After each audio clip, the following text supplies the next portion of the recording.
کریں گے اس شخص کی جس کی وجہ سے آج ہم اس آزاد فضا میں سانس لے پا رہے ہیں. میں بات کر رہا ہوں بابا قوم بانیہ پاکستان بابا قوم قائد اعظم کی. ان کے مزار پر جناب عوام کا جمع غفیر تھا اور وہاں پر ہم نے دیکھا کہ لوگ فاتح خوانی کر رہے تھے. ساتھ ہی ساتھ آج تو پبلک کے لیے بھی اوپن کیا گیا ہے، تو یہ ہم آپ کو وہاں کے مناظر بھی دکھائیں گے. لیکن ذرا لے چلتے ہیں لاہور، کیونکہ لاہور میں مزار اقبال اور لاہور میں ویسے بھی ہم نے دیکھا رات گئے لبرٹی چوک پر کافی زیادہ رش تھا، گہما گہمی تھی. تو لاہور سے ہمارے ساتھ الماس خان ہوں گے اور اسلام آباد سے زینب علی ہمارے ساتھ موجود ہیں اسلام آباد سے. پہلے لاہور کا رخ کر لیں.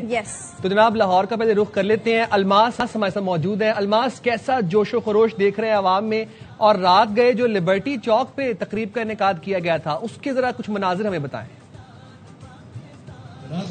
بالکل جی، پہلے تو آج سائم آپ دونوں کو جشن آزادی مبارک. اور جو آپ کو پتہ ہے، آپ بھی لاہور سے گئے ہوئے، جو لاہوریے ہیں انہیں زندہ دلانے لاہور کہا جاتا ہے. تو 14 اگست کا جیسے ہی رات کو سوئیاں اوپر نیچے آئیں تو لاہوریوں نے ایسے فلک شگاف نعرے لگائے، پاکستان زندہ باد اور تکبیر کے نعرے لگائے.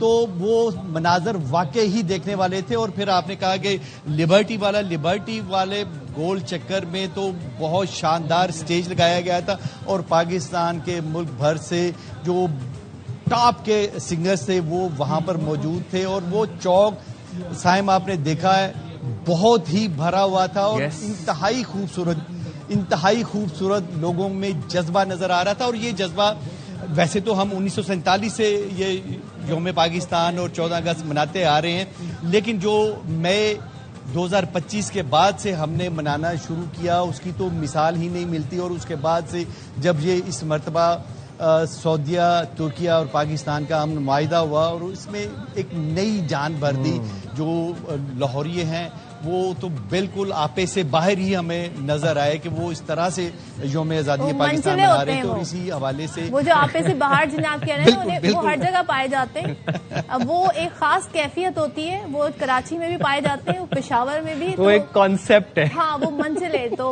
وہ تو ہر جگہ ہی ہوتے ہیں. اب یہ بتائیے کہ تقریب کے میں کیا کیا انتظامات کیے گئے تھے، کیونکہ میں دیکھ رہی تھی اتنی پبلک، ویسے میں نے لبرٹی پہ اتنی پبلک پہلے کبھی نہیں میں نے بھی نہیں دیکھی. صحیح کہہ رہی ہیں آپ. بالکل، یہاں پہ لاہور کا جو ایک وسط گنا جاتا ہے وہ پاکستان کا ہائیڈ پارک بھی کہا جاتا ہے اسے. بہت بڑی جگہ ہے اور وہ کھچا کھچ بھرا ہوا تھا، اور اتنے رنگا رنگ موسیقی کے پروگرام بھی تھے. اور اس چوک کو ہم نے ایک مرتبہ تو ہم نے اس پچھلی بسنت میں، فیبرری کی بسنت میں اتنا زیادہ سجا ہوا دیکھا، اور ایک مرتبہ ہم نے رات کو دیکھا بسنت سے بھی وہ زیادہ سجا ہوا تھا. بے انتہا اس میں سجاوٹ تھی. 2 سٹیج بنے ہوئے تھے، ایک تو جہاں پہ مہمان بیٹھے ہوئے تھے کرسیوں پر، اور جو ایک سٹیج جو بالکل اس گول چکر کے وسط میں تھا وہاں پہ خوبصورت وہ ان کے فنکاروں کے لیے سٹیج بنایا گیا تھا، اور بہت ہی مزے کے وہ مناظر تھے. اور کیا بات ہے. الماس ساتھ ہی رہے گا آپ سے، مزید بھی ہم جانیں گے. ظاہر ہے رات گئے، پبلک کافی دیر تک سیلیبریشن کرتی رہی، تو ابھی صبح ہوئی ہے تو ابھی ذرا کہتے ہیں نا آہستہ آہستہ لوگ بھی جاگنا شروع ہوں گے. اسلام آباد چلتے ہیں. اسلام آباد ویسے صبح سویرے اٹھ جاتا ہے، تو زینب ذرا ہمیں بتائیے گا، وفاقی دارالحکومت جو کہ آلریڈی اتنا خوبصورت ہے، سبز ہے، گرین ہے، آج کتنا ہمیں گرین نظر آ رہا ہے؟ سب سے پہلے تو آپ لوگوں کو اور پورے پاکستان کو یوم آزادی جو ہے وہ مبارک ہو. اس وقت میں یادگار فتح جس کا آپ لوگ ذکر بھی کر رہے تھے، اس سے چند قدم کے فاصلے پر موجود ہوں. کل یہاں پر ایک شاندار تقریب ہوئی، لیکن آج بھی اسلام آباد کے شہری جو ہیں وہ نکلے ہوئے ہیں. اور یہاں پر میں دیکھ رہی تھی کہ لوگ فیملیز کے ساتھ آ کے یہاں پر پکچرز بنوا رہے تھے، پاکستان کے جھنڈے پکڑے ہوئے تھے اور بھرپور طریقے سے اس دن کو منا رہے تھے. اسلام آباد میں 14 اگست کا آغاز ہی تیز بارش سے ہوا.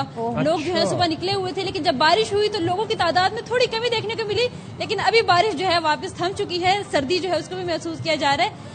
جیسے ہی بارش تھمی ہے تو لوگ جو ہے دوبارہ نکلنے لگے ہیں. اور یہ پیچھے جو آپ کو سڑک نظر آ رہی ہوگی، اس پہ میں دیکھ رہی تھی کہ لوگوں کی بہت بڑی تعداد گاڑیاں بھر بھر کے گروپس کی شیپ میں جو ہیں وہ جا رہے ہیں اور سانگز لگائے ہوئے ہیں. اور نہ صرف اردو میں، جبکہ میرے نغمے میں نے سنے کہ پشتو میں بھی لگائے ہوئے ہیں. اور جب ہم فیصل مسجد کے مقام پہ میں نے وہاں پہ لوگوں کو دیکھا تو نہ صرف اسلام آباد کے شہری نکلے ہوئے تھے، بلکہ پاکستان کے باقی صوبوں سے لوگ جو ہیں وہ خاص طور پر اسلام آباد جشن آزادی منانے آئے ہوئے تھے، جس میں خیبر پختونخوا کے لوگوں کی ایک بہت بڑی تعداد جو تھی وہ یہاں پر موجود تھی. تقریبات جو ہیں اس کا آغاز تو کل سے ہی ہوا. کل رات گئے تک لوگ جو ہیں اسلام آباد کے شہری وہ جاگے رہے. ویسے تو وہ جلدی سو جاتے ہیں لیکن جشن آزادی کی خوشیاں منانے کے لیے رات گئے تک جاگے رہے, اور آج بھی تقریبات کا سلسلہ جو ہے وہ جاری رہے گا. شام 5 بجے جو ہے ڈی چوک پر جشن آزادی کا جو جشن ہے وہ منایا جائے گا. اس وقت بھی جنا کنونشن سینٹر میں جو ہے ایک تقریب جو ہے وہ ابھی جاری ہے. زبردست, بہت شکریہ زینب اور الماس. اور زینب بتا رہی تھی کہ اسلام آباد میں بارش ہوئی تو اسلام آباد یہ ذرا تھوڑی تعداد کم ہو گئی باہر لوگوں کے رش کی. ہوتی لاہوریے یا کراچی والے اور ہو جاتی بارش تو سڑکوں پر آپ رش دیکھتے کہ کیسا